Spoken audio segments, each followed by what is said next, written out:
Welcome to SVG-TV News for Thursday, January 23rd, 2025. I'm Rochelle Batiste with the details.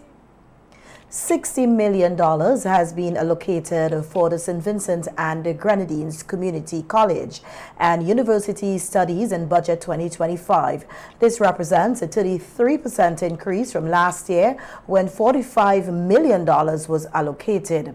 Speaking on the budget allocations for education on NBC Radio's face-to-face program on Wednesday, Prime Minister Dr. Ralph Gonsalves described it as a huge investment and opportunity that young people in the country should take advantage of. We kept the contribution to UWI for the economic cost to $6.5 million. We have upped for community college from $16.5 million to over $23 million, a $7 million jump. And for scholarships of all different descriptions, which we run through, scholarships, bursaries, and the like, which we run through the personnel division of the government, the chief personnel office. That has gone up from 22 million to 30 million. I mean, it's just incredible. It's a lovely time to be young, you know. In St. Vincent and Grenadines, you just have to take advantage of the opportunities and stay away from crime. Prime Minister Gonsalves also announced that the temporary High Court in Kingstown will be ready next month. The Prime Minister made his disclosure while listing a number of projects that are continuing into 2025. The temporary High Court will allow for work to be carried out on the existing building, which is in urgent need of repairs. The building at the Vincent Beach Stadium, the multi-purpose center at Diamond, the Enham Wellness Center, the Bookament Isolation Unit, the temporary High Court at the former Bank of St. Vincent and Grenadines building, the Jackson Beach, Bay Beach facilities, and the Park Hill Cultural Education Wellness Centers. And actual construction has started on all of these. In fact, yesterday they told me that in 3 weeks' time we will get the building for the courthouse down at former Bank of St. Vincent and Grenadines at Bedford Street. Meanwhile, the Prime Minister noted that 2024 has set a record for capital projects undertaken and completed. He stated that in 2024, more than $80,000 more was spent compared to the 2023 fiscal year. And in granular detail, he planned to undertake reconstruction work on 50 separate stretches of road across St. Vincent and Grenadines, and we did 46 of these. They're either completed or substantially underway. We, in face of the critics who claim that our capital budget was overly ambitious and was fictitious, what happened? We had another historic record by spending $460 million in capital expenditure. Some $80 million more than the all-time record in 2023.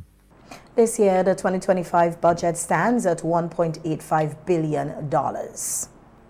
Campaign Manager of Education International, Angelo Gavalastos, says governments need to spend more to address issues affecting teachers, including the ongoing teacher shortage.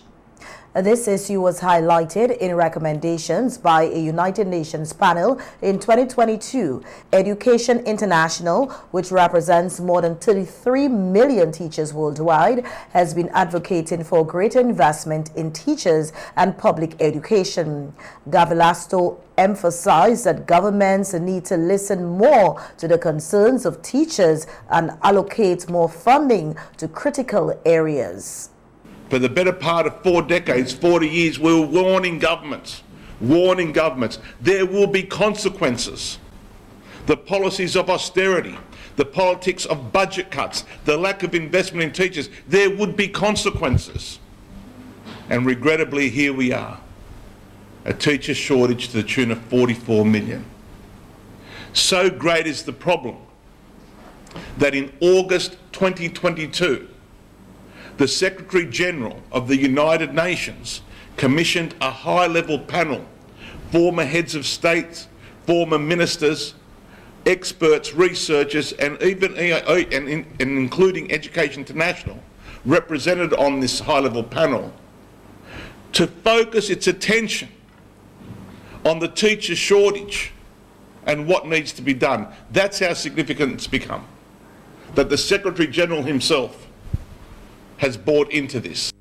The Education International Campaign Manager is currently in St. Vincent and the Grenadines, meeting with the SVG Teachers Union to analyze the United Nations blueprints and explore how they can be applied locally to address issues affecting teachers. Nations, by UNESCO, the United Nations Education and Scientific and Cultural Organisation, and the ILO, the International Labour Organisation, all three organisations have put their stamp on these recommendations. I'm looking forward to working with you for us to unpack those recommendations so you can go forward to your government, indeed to all political parties, and put to them very clearly, if you support the future of this country, its citizens, and therefore the productivity and prosperity of the country, will you support the implementation of these recommendations and invest in teachers and invest in public education? The Global Education Initiative was also launched in St. Vincent and the Grenadines on Monday and has been entrusted to the SVG Teachers Union.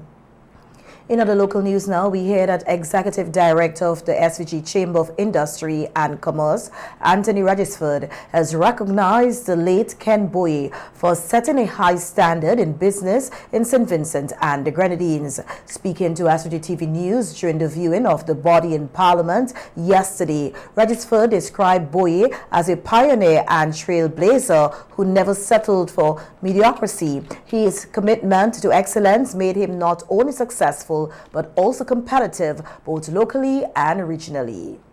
When Mr. Boyea did something, he did it with a lot more focus, energy.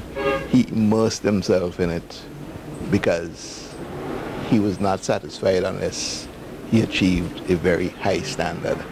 And by high standard, I mean a world-class high standard. That is what my memory of him is. So whether it be business or in any other personal endeavor, sports, you know, he was a multi-layered person. He was involved in sports, he was involved in business, politics, just a community guy. Ken never settled for the mediocre. He always thought that it was possible. He believed in the art of the possible. And he always thought it was possible to achieve a standard that one would not associate a small country, a small economy as, you know, identifying with or achieving. Boyea, who managed the Eastern Caribbean group of companies several decades ago, was credited with lifting the company's standards. Regisford noted that Boyea was the first businessman in SVG to transform the way supermarkets operated in the country. Business enterprises, apart from leading ECGC, he, as we all know, he was involved in the supermarket business, Aunt Job's supermarket. He lifted, in my mind anyway, the standard of how supermarkets delivered their service. Just by the way he appointed his supermarket. You know, when you went in there, you had a different shopping experience. You know, it's, for example, simple thing like fresh vegetables. Okay, other supermarkets would pre-bag those for you.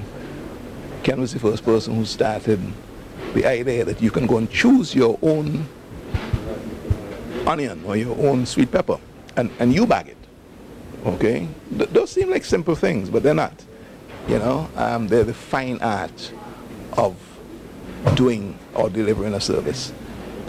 Further, Regisford highlighted that Boyea had a deep understanding of the business and the importance of delivering quality services to customers, which contributed significantly to his success.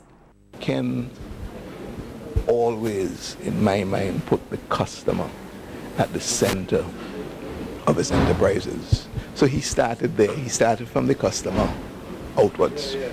as opposed to the business and the bottom line inwards. And that is what differentiated him as well.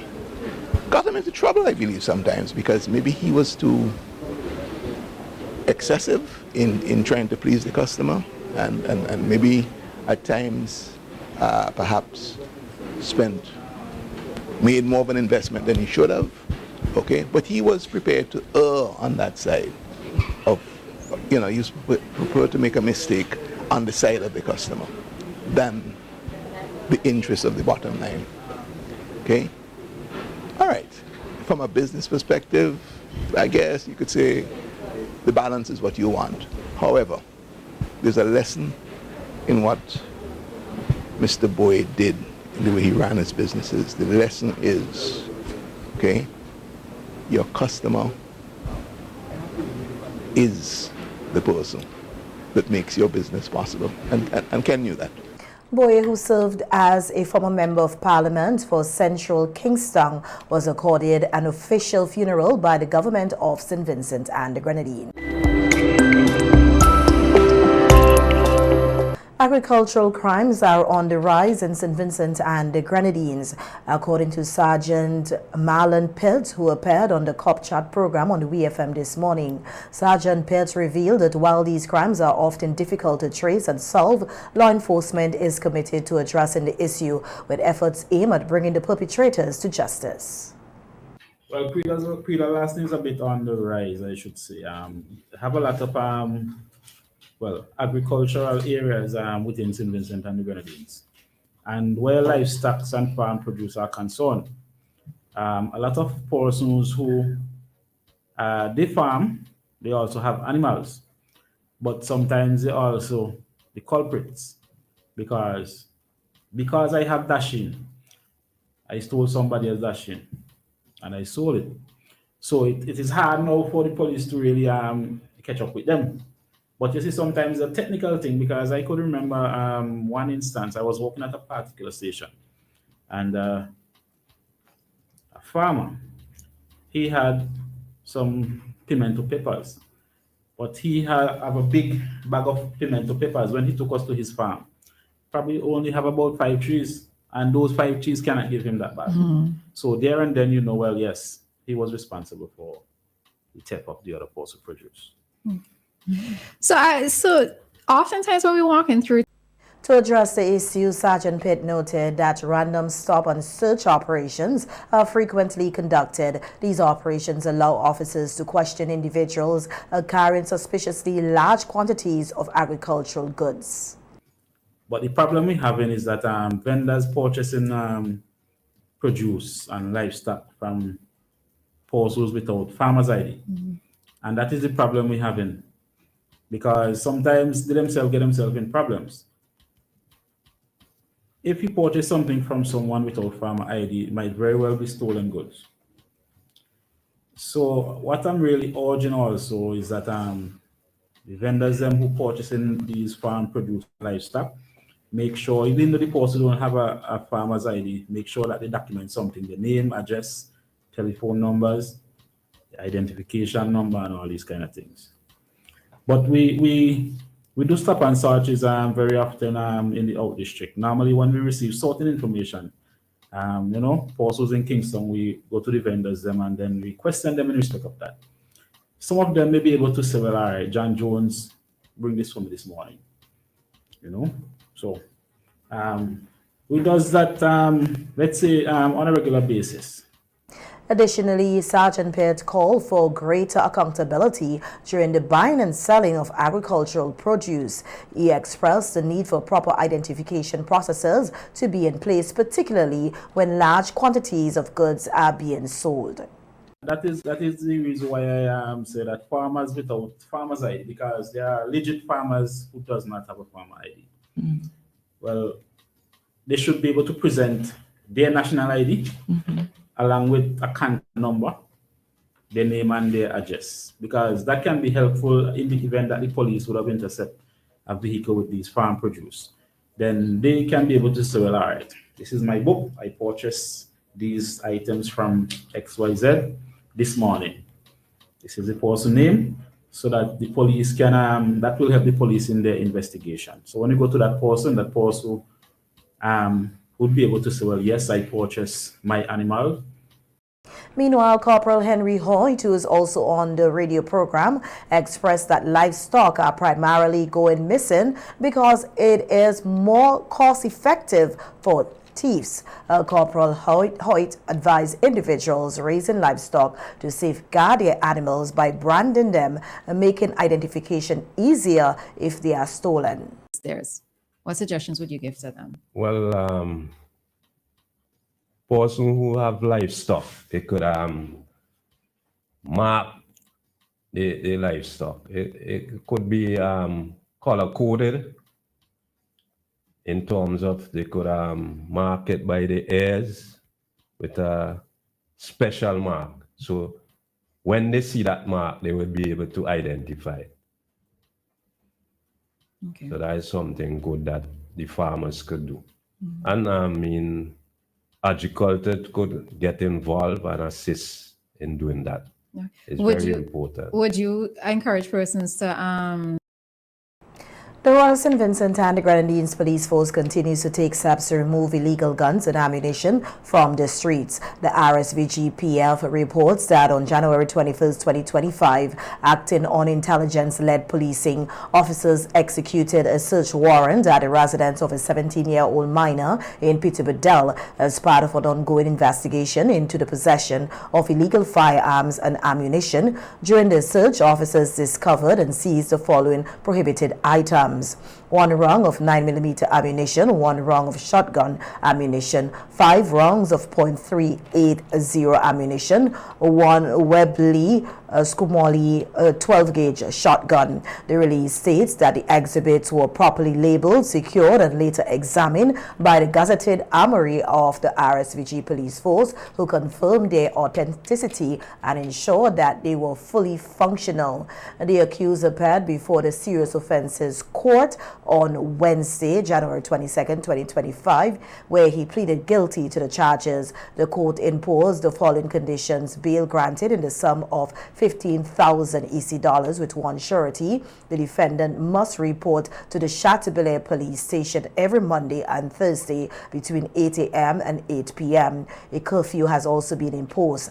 A social inquiry report is due by February 17, 2025. The case has been adjourned to February 24, 2025 for sentencing. The RSVG Police Force stated that this decisive action is part of its ongoing efforts to combat the use of illegal firearms and maintain law and order across the nation. The force reaffirms its zero-tolerance policy on illegal firearms and urges the public to report any found in possession of illegal weapons, ammunition, or engaging in suspicious activities. The RSVG-PF also commends citizens who continue to assist the police in upholding public safety and encourages others to remain vigilant. Anyone with information regarding illegal firearms, criminal activities, or other offenses is urged to contact the police. And in a statement issued today, the Commissioner of Police noted that the Royal St. Vincent and the Grenadines Police Force has taken note of concerns circulating on social media regarding the conduct of one of its officers. The Commissioner's statement emphasizes that as an organization built on principles of fairness, discipline, and accountability, the RSVG Police Force finds such allegations deeply troubling. The force will ensure that the matter is thoroughly examined and addressed with the seriousness it warrants. The statement further reads, as an institution entrusted with upholding the law and serving the public with integrity, we recognize the concerns that have arisen. We want to assure the general public that any action which undermines public confidence or the integrity of the police force will be addressed in accordance with our established protocols. The law must never be used as a tool for personal grievances, and any conduct falling short of our professional standards will not be condoned. The Commissioner also extended sincere apologies to those who may have been affected by the situation, as well as to the wider public who expect and deserve the highest level of conduct from their police officers. The statement further reassured that the Royal St. Vincent and Grenadines Police Force remains steadfast in strengthening its relationship with the public, ensuring that every citizen, resident, and visitor is treated with fairness, respect, and impartiality. The statement concludes, the Royal St. Vincent and the Grenadines Police Force will not waver in its duty to uphold justice and maintain public trust. Appropriate steps will be taken to ensure that officers perform their duties properly and take responsibility for their actions. The public can be assured that accountability will always be upheld, and we will not allow the actions of any individual to erode the confidence that the people of St. Vincent and the Grenadines have placed in us, on court.